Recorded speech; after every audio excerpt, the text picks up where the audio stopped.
Welcome back to American DA Live on this Forensic Friday. Automobile thefts are a big deal and a growing problem here in Lexington. On August 18th of 2010, Richard Butcher stole a car from the Thorntons on Loudon and Broadway. The victim had left his keys in the ignition while he was in the gas station, and when he came out, his car was gone. Officer Hill spotted the car later on that evening and attempted to pull Richard over. He ended up crashing the car and leaving the scene. The K-9 unit was called in later on and soon found Richard.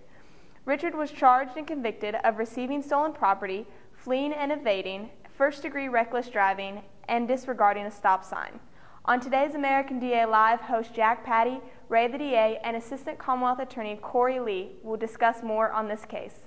Is what we're going to talk about today, in a case involving a stolen vehicle by, as usual, a repeat offender. But before that, we all assembled at our office before we come over on Fridays. Mm-hmm. And just before we left, I just got a call from one of our employees, a young woman whose car was broken into, and she was just all shook up. Just this morning? Just this morning. Wow. And these kind of things happen all the time. Breaking into cars, stealing cars, that sort of thing. And it happens to lots and lots of people in our community. We've certainly talked enough about burglaries on this program, and it's a similar offense, and probably the victims have the same kind of feeling as we've said many times. I was burglarized not once but twice, and the feeling of violation, not even to mention the inconvenience of your car being gone. Can't imagine. Well, and these days, what with our legislature and governor coming up with their catch and release, mm-hmm. or hug a thug crime fighting strategy, people seldom they seldom suffer consequences, and that's the outrageous part. So, but it's nonviolent.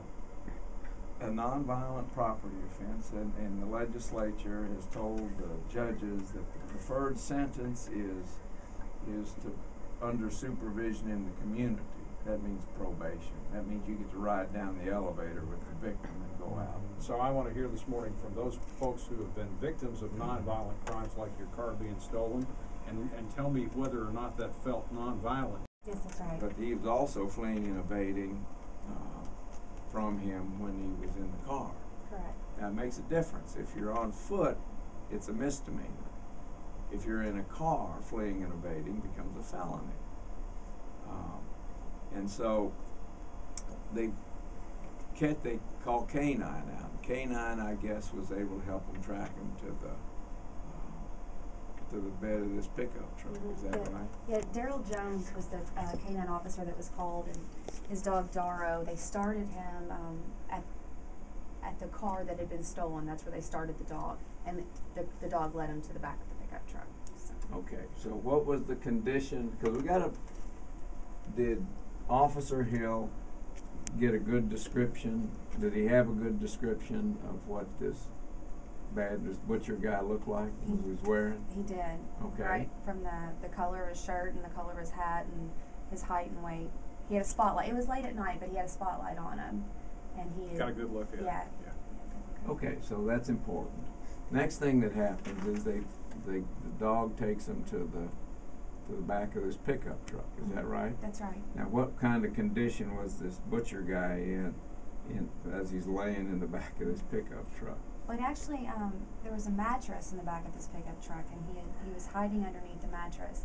And he told the officers when they found him that he had gotten into a fight in that area of town that night, and that he had gotten scared, and so he had gone and hid underneath this mattress and had fallen asleep.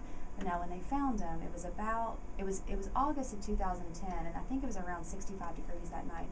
But he was sweating, he was completely out of breath, he had mud and dirt all over him, so that kind of. To learn more, click below or tune in every Friday morning at 9 a.m. on News Talk 590.